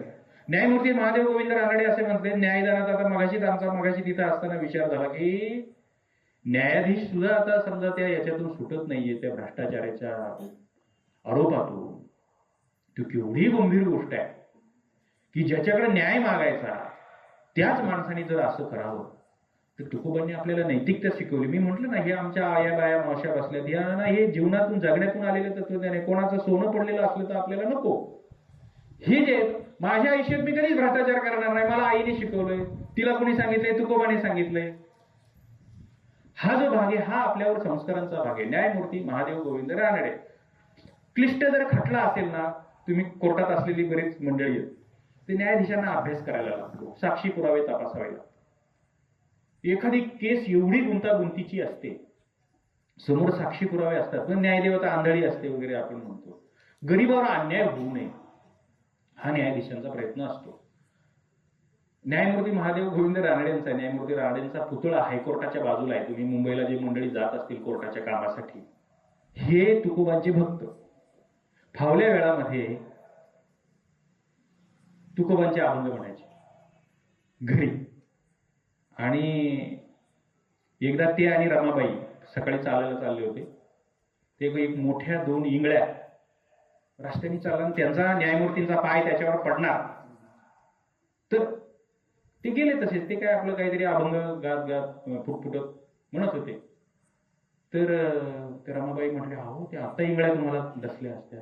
ते म्हणाले, जेथे जातो तेथे तू माझ्या संगाती, चालविषयी हाती धरून या, तोच मला चालवतोय, तो मला कसली काय भीती. एकदा आगगाडीमध्ये ते वर्णन आहे, जे का रंजले गांजले त्याशी म्हणायचो आपुले, तोची साधू ओळखावा, देव तेथेची जाणावा. असं म्हणत घळाघळा रडताना न्यायमूर्ती महादेव गोविंद रानडेंना बघितलेलं आहे. न्यायमूर्तींनीच पहिल्यांदा 100 वर्षापूर्वी आळंदीवरनं पंढरपूरला जाणाऱ्या दिंड्यांची ही जी तुम्ही नोंद केली ना, ही न्यायमूर्तींनी 100 वर्षापूर्वी केली आहे. नगर वाचन मंदिर आहे लक्ष्मी रोडला पुण्यामध्ये, तिथं त्यांनी बघितलं दिंड्या चालल्या, तर हे खाली उतरले, कागदा पेनाने त्यांनी ते सगळ्या दिंड्या लिहून ठेवल्या, कुठल्या गावच्या आहेत, कुठल्या जातीचे आहेत, कुठल्या याचे आहेत, स्त्री पुरुष किती आहेत असे लिहून ठेवले. त्यांना एवढं आश्चर्य वाटलं की हे एवढे एकमेकांच्या बरोबरीने गोळ्या मेळ्याने कसे काय बंधुभावाने जातात. आणि त्यांनी त्या सगळ्या दिंड्यांची यादी ठेवली. त्यांनी काशीहून संत कबीरांची पालखी येत होती असा पण उल्लेख आहे. पैठणवरून संत एकनाथांची पालखी येत होती असाही उल्लेख आहे. या सगळ्या संतांच्या पालख्या मिळून जात होत्या. तर काळाच्या ओघात त्या वेगळ्या वेगळ्या मार्गांनी जायला लागल्या. या न्यायमूर्ती महादेव रानडेंनी त्यांनी असे लिहिलंय, मला जेव्हा एखादा क्लिष्ट खटला असेल त्याचा न्याय काय द्यावा हे जर आपण वाट बघत असतो ना तारखेची, मोठा खून खटला किंवा गाजलेला खटला असेल तर ती तुकोबांचे अभंग वाचून जायचे. दया करणे जे पुत्राशी तेच दास आणि दासी. प्रत्येक अभंगामध्ये तत्वज्ञान आहे, कसं वागायला पाहिजे. आपल्याकडे अडाणी माणसाचे, आपण अडाणी म्हणजे निरक्षर, अडाणी नाही, त्यांचे अभंग पाठ आहे. जगातला एकमेव देश असेल, एकमेव राष्ट्र असेल, एकमेव राज्य असेल की वाचता येत नाही पण तुकोबांचे अभंग पाठ आहे. एवढा थोर कवी आणि त्याचे अनुयायी हे जगाच्या पाठीवर कुठेच नसेल. त्यांना सही करता येत नाही पण तुकोबाचे अभंग पाठ आहे. ह्या न्यायमूर्तींनी लिहून ठेवलं, हे टाळ कुठे नव्हे, यांनी मशागत केली, यांनी प्रेरणा दिली, म्हणून छत्रपती शिवरायांचं राज्य उभं राहिलं. ही प्रेरणा आली कुठून? स्त्रियांना समतेने आता शिवरायांच्या कथा सगळ्यांना माहिती आहेत. महिलांना आदराचं स्थान देणं, दुसऱ्या प्रती करुणा असणं वगैरे हे जे आहे, ती हिरकणी चढत गेली तर तिला चवळी बांगडी देऊन सत्कार करतायत. सगळ्या अशा ज्या कथा आहेत त्या आल्या कुठून? ते मला पैठणचे नाथबाबांचे वंशज सांगत होते. शिवरायांनी त्या काळात काय वाचलं असेल? आपण जशी श्रावणात पोथी लावतो, पारायण असतं, ते आपल्या कानावर पडतं. त्या काळात शिवरायांच्या काळात काय असेल तर ते म्हणाले एकनाथी भागवत, नाथांनी रामायण पण लिहिलं, तेच त्या काळात असणार. घरोघरी अजूनही नाथ भागवत आणि रामायण मराठवाड्यामध्ये विशेषतः वाचलं जातं. ते या आपण जे जिजाऊ माँसाहेबांनी शिवरायांना ज्या रामायण महाभारताच्या ज्या कथा सांगितल्या त्या आल्या कुठून? त्या संत एकनाथ महाराजांनी लिहिलेल्या कथा आहेत, भागवत आणि रामायण.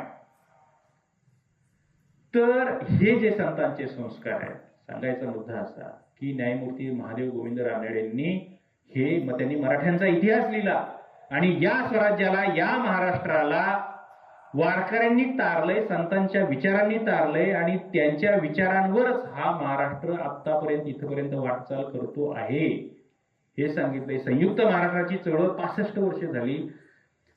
सगळ्या पक्षांमध्ये मतभेद असतात. आता तर माहिती आहे आपल्याला ए बी आता काय काय पक्ष आहे. त्या काळात होतेच, 5 पक्ष एकत्र आलेत त्या काळात. म्हणजे हे उद्धव ठाकरेंचे आजोबा, उद्धवराज ठाकरेंचे आजोबा प्रबोधनकार ठाकरे, आपले कोल्हापूरचे भाई महादेवराव बागल, आणि हे पंचायतन होतं. SM जोशी, कॉम्रेड डांगे, हे सगळं पंचायतन होतं. आणि यांनी मिळून तो संयुक्त महाराष्ट्राचा लढा खेचून आणला. आचार्य यात्रेंनी भले तरी देऊ कासेची लंगोटी, नाठाळाची काठी हाणू माथा, त्यांच्या अग्रलेखावर शीर्षक हे आचार्य यात्रेंनी केलं. आणि त्यांच्या लेखणीने आणि वाणीने संयुक्त महाराष्ट्राची चळवळ ओढून आणली. मुंबईसह महाराष्ट्र झाला पाहिजे हे आत्र्यांनी नंतरच्या काळामध्ये यशवंतरावांनी काँग्रेसनी ठरवलं की मुंबई हे नाव द्यायचं नाही, महाराष्ट्र हे नाव द्यायचं नाही. आचार्य यात्रे पुन्हा उसळले, म्हणले महाराष्ट्र ज्याच्यासाठी एवढा जीवाचं रान केलं त्याला तुम्ही महाराष्ट्र नाव देणार नाही.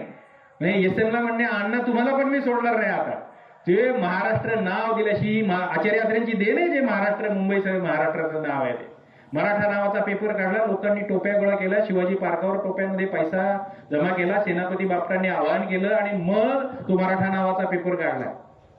ते काय असा सहजासहजी झाले नाही. त्याचा आदर्श जो आहे त्याचा आदर्श तुकोबा आहे. तुकोबांची गाथा उशाला घेऊन झोपायचे आचार्य यात्रे, झुंजार आचार्य यात्रे. लंडनला गेले शिकायला, तिथेही तुकोबांची गाथा घेऊन गेले आणि त्यांनी मराठी माणसाची व्याख्याच करून ठेवलेली आहे की ज्याला एक तरी तुकोबांचा अभंग येतो, पाठ आहे, तोच मराठी माणूस.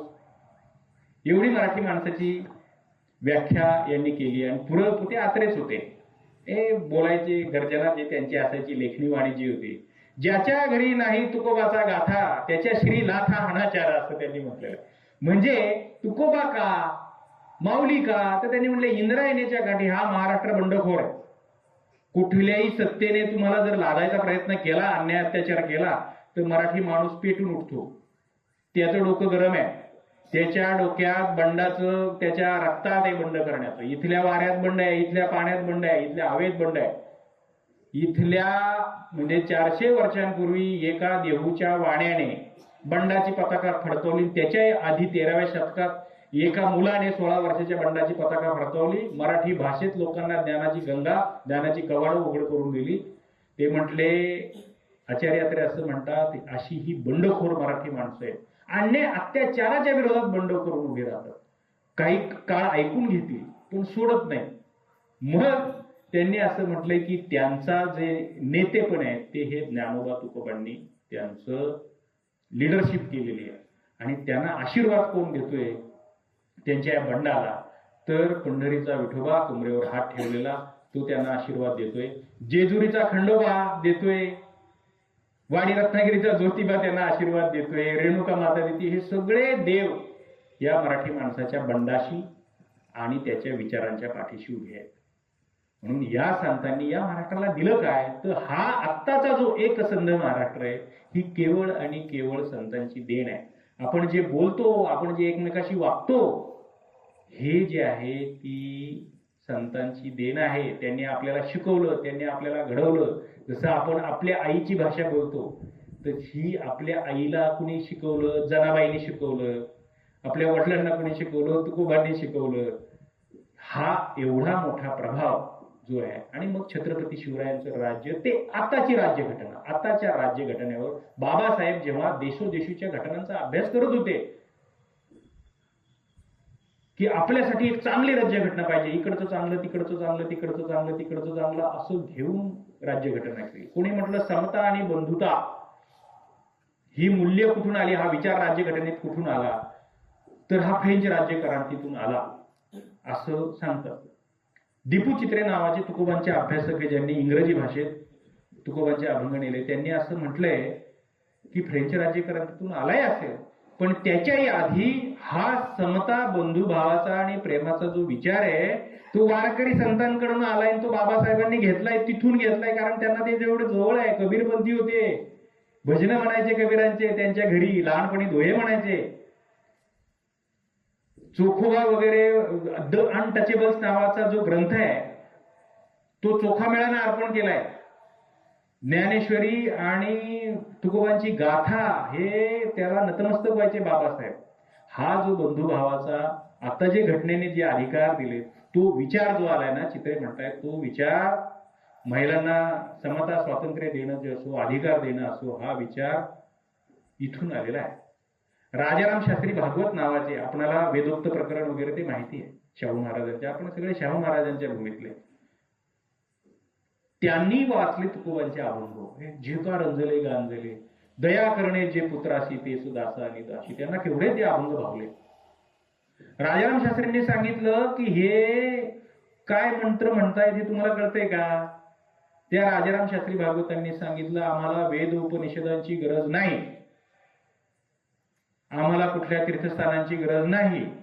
ख्रिश्चन जसे बायबलच्या आधारे बोलतात, मुस्लिम जसे कुराणाच्या आधारे बोलतात, तसं आम्ही ज्ञानेश्वरीच्या, तुकोबांच्या गाथ्याच्या आणि एकनाथी भागवताच्या आधारे बोलतो.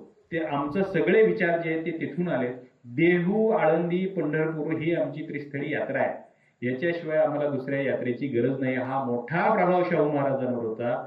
शाहू महाराजांनी इथं नवऱ्याने बायकोला मारणं हा जो प्रकार आहे, हा कायदा करून पहिल्यांदा शाहू महाराजांनी बंद केला. कायद्याने त्या नवऱ्याला, म्हणजे कौटुंबिक हिंसाचाराचा जो कायदा आहे, आधुनिक कायद्याचा सोडा, त्याचा पहिला कायदा शाहू महाराजांनी या करवीर नगरीमध्ये घातलाय की नवऱ्याने जर बायकोला मारलं तर त्याला शिक्षा होणार. हे संस्कार आले कुठून? हे तुकोबांचे संस्कार आहेत, हे ज्ञानोबांचे संस्कार आहेत. आणि हे संस्कार जे आहेत हे आतापर्यंत जिवंत आहेत. हे या वारकऱ्यांनी जिवंत ठेवलेत. आता आषाढीचे वेध लागले, वेळापत्रक जाहीर झालंय, म्हणून त्यांचे ऋण आपण मान्य करायला पाहिजे. या महाराष्ट्र दिनाच्या दिवशी किमान आपण एक आपल्याला संकल्प करायला पाहिजे. कुणी किती भेदभाव सांगितला, पक्षाचा सांगितला, जातीचा सांगितला, धर्माचा सांगितला, आरक्षणाचा सांगितला, स्त्रियांचा सांगितला, पुरुषांचा सांगितला, तरी आपण त्याला बळी पडायचं नाही. का तर आपण ज्ञानोबा तुकोबा यांच्या महाराष्ट्रात राहतो, या संतांचा गजर करतो. आपण निदान एवढं जरी मनाशी ठरवलं तरी या ठिकाणी, या समाजात भेदाभेद असणार नाही. जोपर्यंत तुमचा ज्ञानोबा तुकारामांचा आपला गजर पंढरीच्या वाटेला चालू आहे ना, तोपर्यंत महाराष्ट्रात कुणीही फूट काढू शकत नाही, या समाजात कुणीही फूट काढू शकत नाही. एवढा जरी आजच्या निमित्ताने विचार मला तुम्हाला सांगता आला तरी आजचा 65वा महाराष्ट्र दिन साजरा झाला. या निमित्ताने तुम्ही मला या सुंदरशा गावात बोलावलं आणि माझं शांत चित्ताने ऐकून घेतलं. मला परत बोलावं, मी परत येईन. याबद्दल मी तुमचे मनपूर्वक आयोजकांचे आणि तुम्ही समोर बसलेल्या मंडळींचे मनपूर्वक आभार मानतो. थांबतो. धन्यवाद. धन्यवाद सर.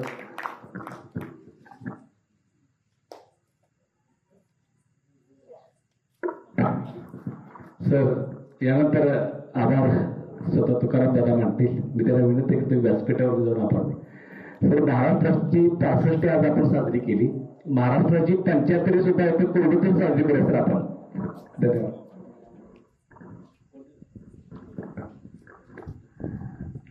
या ठिकाणी नानाने मला आभार प्रदर्शनासाठी या ठिकाणी उभा केलं. तर सर तुम्ही आमच्या गावामध्ये आला. आपलं वाचन म्हणून मी आपलं केलेलं आहे, म्हणजे आपण जे वाचताय युट्यूबला वगैरे असं, म्हणजे तुझं वाचन मला नाव माहीत होतं, वाचन सुद्धा केलेलं आहे. मी सुद्धा स्वतः 25 वर्षाचा वारकरी आहे आणि मला वाटतंय की मी माळ घातली पण जे खरोखर जे ज्ञान आहे किंवा काय हे अभंगातून कीर्तनातून मी जातो त्या याला, पण जे काय ज्ञान असतं काय घ्यायला पाहिजे ते मला 25 वर्षानंतर कळालं. पण त्या तुमचा मी ऋणी आहे. मी इथं अभिमानानं सांगेन नाना माझ्यापेक्षा 7-8 वर्षांना लहान आहे, तर मला जर काही प्रॉब्लेम झाले, काय टेन्शन वाटलं, काय वाटलं तर मी नानांचा स्वतः घेतो. नाना तुम्हाला सॅल्यूट आहे, कारण का मला बरीच पुस्तकं या व्यक्तीने वाचायला दिलेली आहेत, म्हणून मी यांच्या विचाराची सहमत आहे.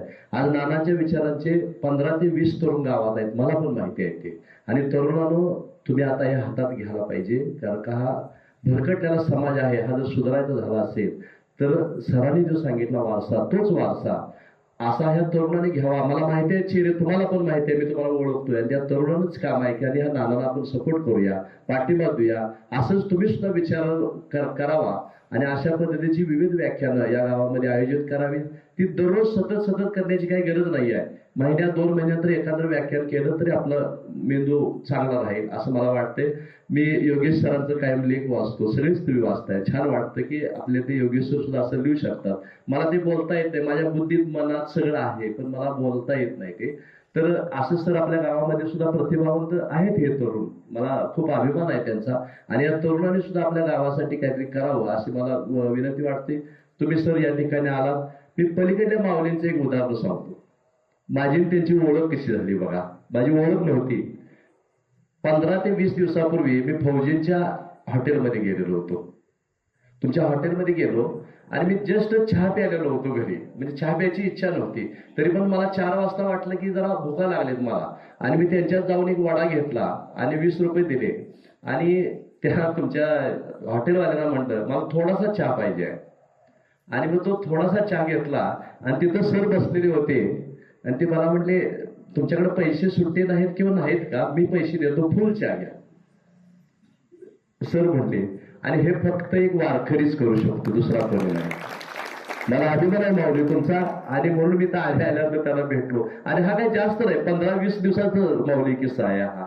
मला खूप खरं का म्हटलं ही व्यक्ती कोण आहे. मग मी विचारलं सर तुम्ही इथं काय बसलाय, तर माझं ते फाउंडेशन आहे आणि सर तुम्ही कोल्हापूर जिल्ह्याचा अध्यक्ष आहे आणि त्यामुळे तुमच्या तोंडातून ते वाक्य आलं. त्याने काय मला गरीब समजलं नाही किंवा काय नाही, पण या व्यक्तीकडे सुट्टे पैसे आहेत का नाही, का चहा प्यायची इच्छा आहे, हा एवढाच का पितो, माझं त्या हॉटेलशी संलग्न आहे, त्यामुळे ते मामा विवाह ओळखीचे आहेत, मला नको चहा एवढा. आणि त्यावेळी माऊलींची ओळख झाली. त्यांचंही माझ्या गावात स्वागत, कारण का ते देवाचे आहेत. आपले सर प्राध्यापक त्यांचंही स्वागत. आपण सर्व अजिबात हल्ला नाही. एक वेगळा विषय होता, क्लिष्ट थोडा, तुम्हाला ऐकण्यासाठी सुद्धा थोडासा वेगळा विषय होता, तरी पण कुणी हल्ला नाही. माझ्या महिला भगिनी, माझ्या तरुण मुली या सर्वांनी हा कार्यक्रम अतिशय शांतपणे ऐकला. असं सुद्धा कीर्तन प्रवचन ऐकणारी सगळी माणसं आहेत आपल्या गावात सप्त्याला, पण असे सुद्धा सर कार्यक्रम असतात हे आम्हाला माहिती नाही. आम्ही ग्रामीणची माणसं आहे. 4 आमची बाहेर शिकलेली मुलं आहे, त्यांना माहित असतं, पण आम्हाला माहित नसतं ते ग्रामीणला राहणार. तर तुम्ही खूप छान मार्गदर्शन केलं आणि मला 25 वर्षानंतर हा म्हणजे मार्कळी म्हणून मला समजलं. तर माझी सर व्याख्या एक आहे, मी ग्रामपंचायतला क्लार्क म्हणून काम करतो. तर भक्ती म्हणजे काय असतं, तर मी एक माझ्या आयुष्याला 25 वर्षापूर्वी लिहून ठेवलंय की चांगलं वागणं म्हणजे भक्ती करणं. याच्यापेक्षा मला भक्तीचा अर्थ माहिती नाही आणि तो तुम्हाला माहिती मी आणि माझ्या वागण्यातून तुम्हाला ते जाणवते. चांगलं वागणं म्हणजे भक्ती करणं, ह्याच्यापेक्षा मला दुसरं काही कळत नाहीये. त्यामुळं मी सुद्धा माझी वारकरी पंथाचं काम आहे ते सुद्धा मी सर चालू करीन. किंवा मला 2-3 गोष्टी डिस्टर्ब झाल्या. त्यांचं नाना मगाशीच एक प्रश्न विचारला होता की सर मी एकनाथी भागवत कडला नेऊ का तुकाराम गाथा नेऊ, कारण का तुकारामच्या गाथ्यामध्ये हे तुम्ही म्हणताय ना हे संतांना त्रास होतो, हा होतो. आणि मी जाहीर तुमच्या समोर मुद्दाम बोलायला लागलोय सरांच्या समोर की मगाशीच नानाला म्हटलं की एकनाथी भागवत पाहिजे, कारण का नामदेव आणि एकनाथाने 55 वेळा व्यक्ती अंगावर फुकरी तरी आंघोळ केली, त्यांनी शांतता पाळली. पण तुकारामाने नाटाळाच्या माती हालावी काठी म्हटलं. मी नानाला म्हटलं मी नेमकं काय करू. तर तुमच्या मगाच्या प्रश्नातून उत्तर आलं ते की शांत राहणं आणि कुणालाही प्रत्युत्तर देणं, तोच वारकरी आणि तोच मार्गकरी. हा मला समजलं सर. मी तुमचा धन्यवाद देतो आणि तोच मी पुढे कंटिन्यू करीन, कारण दुरुत्तर देणं आपल्या वारकरी पत्र नाही. पाया पडणं ही लहान मुलाला सुद्धा आपण पाया पडलं नसेल तर त्या माळ्याला किंमत नाही आहे. जर तुम्ही वारकरी असेल तर लहान मूल लहान याच्या पुढं नतमस्तक झाला पाहिजे. सर खूप छान विचार. मी पुन्हा एकदा तुमचं या ठिकाणी आभार मानतो आणि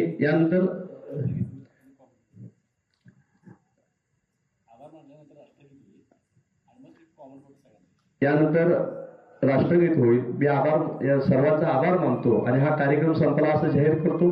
आपण राष्ट्रगीत म्हणायचं आहे. राष्ट्रगीत झाल्यानंतर या ठिकाणी ग्रुप फोटो काढायचा आणि कार्यक्रम संपवायचा आहे. जय हिंद, धन्यवाद, जय महाराष्ट्र.